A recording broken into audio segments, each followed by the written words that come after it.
Rox is the Buggy of that generation and he's the father of Buggy? I don't think so. A lot of people, including my friends, believe that Rox is a fraud like Buggy and he's not strong. And I think the main reason for this is because both Rox and Buggy share the same goal of wanting to become the king of the world, right? But as far as I've seen, that's kind of where the similarities end. Because Rox has statements that imply his strength, like saying that he is Roger's strongest foe.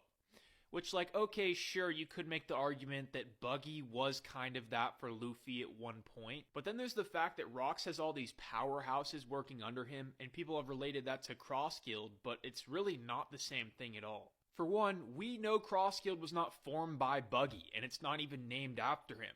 And also, the only real powerhouse that he has working under him is Mihawk. Crocodile is not in the same discussion as these other Rox pirates. When it comes to Rox, he has people like Kaido, Big Mom, Whitebeard, Shiki. Rox Pirates is stated to be the strongest pirate crew. So maybe Crossguild could get to that level at a certain point. I could see that being the case maybe. But then there's the fact that Kaido holds Rox in this high regard when it comes to strength. We can't disregard this. This is a pretty big thing to say. Like, I don't imagine Mihawk would be speaking about Buggy in this light, you know? Finally, it is stated that Rox is Roger's strongest adversary, which I don't think could be said about Buggy for Luffy.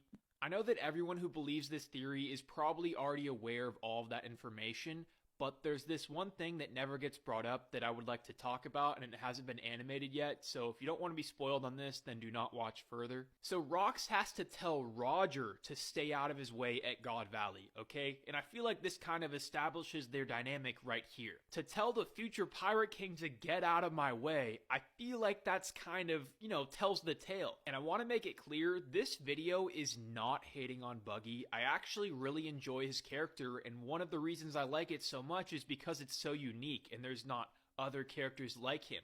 A lot of people like to push parallels between old gen characters and new gen characters, right? But I just feel like sometimes it doesn't need to be the case. Buggy on his own is a really cool character. He just kind of put himself in this position for success, except for that one time when he went in that cave and he ended up and it fell down. Now look alive, boys. The treasure is near, but so is unspeakable danger. If you let your guard down, even for a second, then death will creep up on you. There's no telling what kind of monsters will appear, or what vicious booby traps await to kill us all.